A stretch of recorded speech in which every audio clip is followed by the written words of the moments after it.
So I am in Miami. I'm actually in Edgewater on Friday night of Miami Music Week 2017. And I am particularly blessed to be having a bedside conversation. Yeah, with two epic DJs. This duo, Deep Therapy, they have been around for a hot second. They are radio personalities. They are techno revolutionaries and a very important part of the South Florida scene. They know a lot about the history of the South Florida scene. They help create it. So I'd like to introduce you to my very dear friends and inspired artists. This is Jay Lara and Dan Palomi. And, hello, meeting. Deep Therapy. Jameson.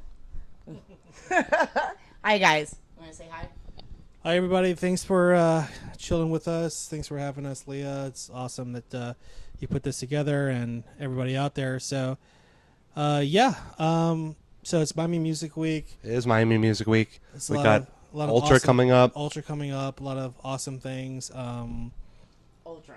I think one of the cool things that's happening right now is just the podcast situation and people like kind of showing local artists, yeah, that are international artists just because of podcasts and what that means in Miami. So, Leah, I mean, all kind of like feather in your hat too. So thanks for bringing that together.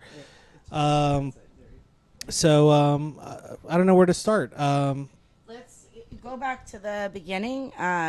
Each of you guys tell me, like, living down here, what was like your earliest moment where it was like, oh shit, electronic, oh god, techno, oh. Like this is my thing. Like it's a passion of mine. Like, tell me about how Florida ties in with that. It's kind of ties in. Dan and I had our own separate stories before we met, but when our stories tied together, we did something that we couldn't do by ourselves. But wait, I want to know first, each of you were separate, and then when you guys came together. Okay. So I started way before Dan. I'm a bit older, but we met up and kind of like teamed up in college radio, FAUL radio. Before that, though, I spent I cut my teeth in Miami, and I was involved with. How old were you? We're going like 18 years old. Yeah. I was cutting my teeth with like clubs like Shadow Lounge and Liquid and all those types of things, like these really epic kind of like iconic clubs, absolutely. Here, just chasing a sound and just kind of like just wanting to do more with music. You just pushing. Music pushes you forward sometimes instead of you pushing music forward. So music pushed me forward for a lot of years. Go back like before electronic. Then like this is I guess qualifying question. What were your early influences, like in childhood or in like adolescence, of styles of music that pushed you towards electronic? The earliest I can remember can be the years of like listening on tapes of like Kid and Play or Guns N' Roses or Poison, just all that, and later on listening to like Rage Against the Machine or listening to things like that. Just always looking for sounds that would kind of like not just like just not like you would hear it, but would inspire you to like want to feel something, and that culminated pretty easily with electronic music at a certain point in time. Well, for me, it was actually the 90s house-esque scene, a little bit more commercial. But my parents are always into electronic music, actually. Yeah, so for me that was kind of the influence. And so when I was a kid, high school and whatnot, I would just spend time in the record stores and just be digging through different vinyl and trying to find cool things. We had a local record store in South Florida that just had all these amazing things, and I'd be digging through it. What was it called? I don't remember. Maybe. What area was it in? It was maybe Peaches, maybe, but. Peaches, where the Hustler store is now. Yeah. Yeah, that's an icon. So, just spend a lot of time going through there and looking for records, And then when I got into college, I guess this is where this kind of ties in, meeting Jay, but I didn't know how to DJ, and just spending time and dropping some of those records on the actual players and just starting to mix some beats together. Your collection. Yeah, exactly. And hearing the beats come together, that's kind of what paved the road for me. You know, I played dance floors before, and you know, I kind of had like this reaction on the dance floor, and I've seen him do a dance floor and see how his reaction got. But there was a booking we got in Fort Lauderdale together, where we played as a duo for the first time, and we were like, well, what's Where? I think it was Euro Club Euro. Yeah, it might have been Club Yeah, Euro. Club- Exit days, Euro. It was Euro, yeah. Yeah. And all of a sudden it was like, okay, so if he drops something really danceable and I drop something that could be in my mind experimental or hard or crazy, and then for this first time we're like, well, people are dancing but they're staying. So it was a your sound, it's like chasing the rabbit down the rabbit hole. You guys, it's like there's like this high, and then there's a complementary, like the drop. It's almost like an infinity sign. It's like this weaving, which is what I love. I mean, I've gotten down to many of their sets. Like, I'm like, oh, yeah, Dan, Jay. They're in Miami, and they come into Broward. I'm like, oh, fuck it, I'm there. So, yeah. Actually, that booking, Jay would go on the experimental route, and the nice thing is we kind of balance each other out. It's a balance, yeah. You know, yeah. we don't ever go really too experimental or too high. It's right. So I mean, those are the early days. Now we, if you guys are ever thinking about being in a duo, communication is like so important. It's extremely important. Yeah. Because you know, if you see us go to work, You just went way deep. Because that doesn't have to just be a DJ. Like, in life, if you're ever thinking about being a duo anywhere with anybody, communication is key. That's it. Business partners, right? Family members, lovers, artistic partners. It doesn't matter. Right. Communication is key. Number one. Right. Yeah. At Treehouse, Miami. for a few years. Residents at Space Miami. You guys have seen the other parts of the podcast from this week. Alexander Zinn also has done work with Treehouse. He's a buddy. We're all family. Great guy, yeah. Zinn's awesome. Go ahead. I mean, Pickle Ultra Music Festival. I mean, there's really, you know, our partnership has really brought us to some really cool music. Brings you to cool places. So if you want to, and cool people, you get to meet some of the most amazing art really people. brings you to some really cool places in general. And that's kind of like the journey we've been on.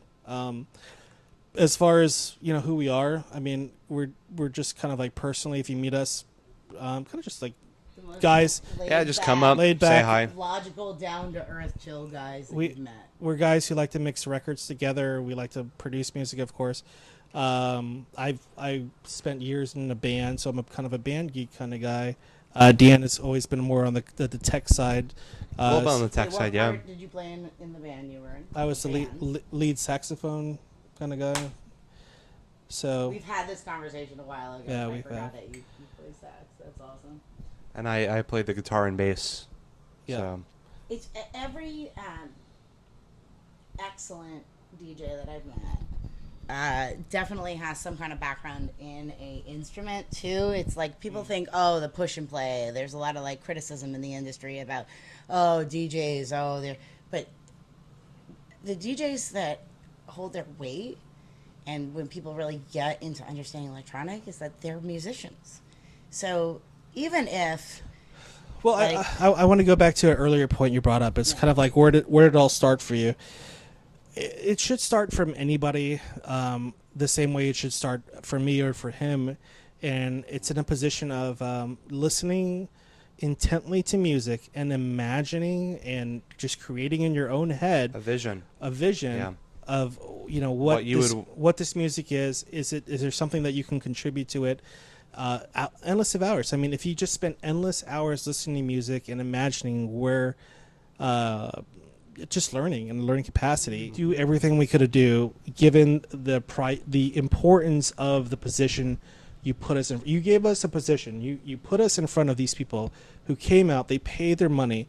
They wanted to come out, dance all night, be inspired, have their muse, and let go. A lot of these people go out and let they're go. like, And they're like, oh, I need a break from everything. It's a fantasy, and it's your job. It's your job to show them something unique and something that they can really go off on. And if you're not doing that,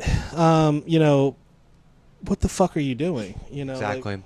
And honestly, sometimes we'll have people come back, many months later and be like, oh, I heard you play at this place, or years later, I remember you set back from that place, and it's just awesome to hear people say that, and it's like, that kind of impact. Yeah, that kind of impact, this night really made it for me, and to me, that's what being a DJ is about. And actually, back to what you're saying about, some of the DJ booths and whatnot. We see it. There are some DJs in the scene that, maybe are more interested in other aspects. But I think when you're really in the groove, you're focused on the music. You're focused on people dancing. Trying to pay attention to every aspect. I feel like you guys, all of you, tell a story. So like, as on the other side dancing, the most successful sets that I've experienced and I've lost myself in, you guys are you're losing yourselves too, and you're building this story, and it's everybody is engaged. It's like characters going through Narnia or going through the Lord of the Rings over Mordor. Like, it's like that kind of thing where it's like in a fantasy world and everybody's going over the mountains, and there's that peak, that crescendo. And then there's just this release for everybody, and it changes people's lives, just like a good story does. Well, that's the cool thing about working with Dan for the past 10 years. Yeah. Is the fact that we've kind of like eliminated a lot of the things that we know are not going to work. We are very active storytellers in what we do. And we hone into that. And well, there's actually something very analytical, a lot of times supremely analytical. Yeah, a lot of times, if we're going to a club and we're not playing, we're kind of standing off to the side and just kind of analyzing and listening and and seeing what's going on.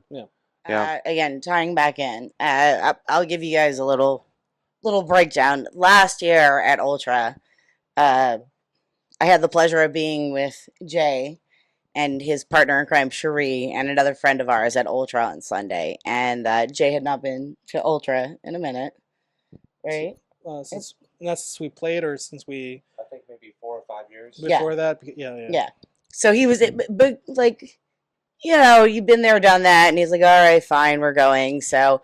He needed like a little like chill time. We were over by if you guys know, you've been the Resistance stage, the Spider, which was an epic stage set. That was a great time. But we'd leave Jay out on this hill, and me and Sheree and our friend, we go dance for a while. We go to there's a bunch of other stages, and we come back, and it's the end of Ultra. And all of a sudden, Jay comes back from the dead, and he comes up behind me, and to this day, I tell people this story all the time. And I hear him behind me go, "This just in, techno is back and Ultra is epic again." And it rings true to my head. We're a 2 days short of a year later. And it was like the words that haunt me to this day. Yeah. So on both of your sides, to wrap this up, I want to know a year later, techno is back. Yes. And there are some people in our scene that are like, well, what now? Because now techno is going to go away. Like, obviously, it's like, it's done. Like it's a little bit of pretension where it's like, well, now it's happening, so we shouldn't be interested in it. So what is the next thing?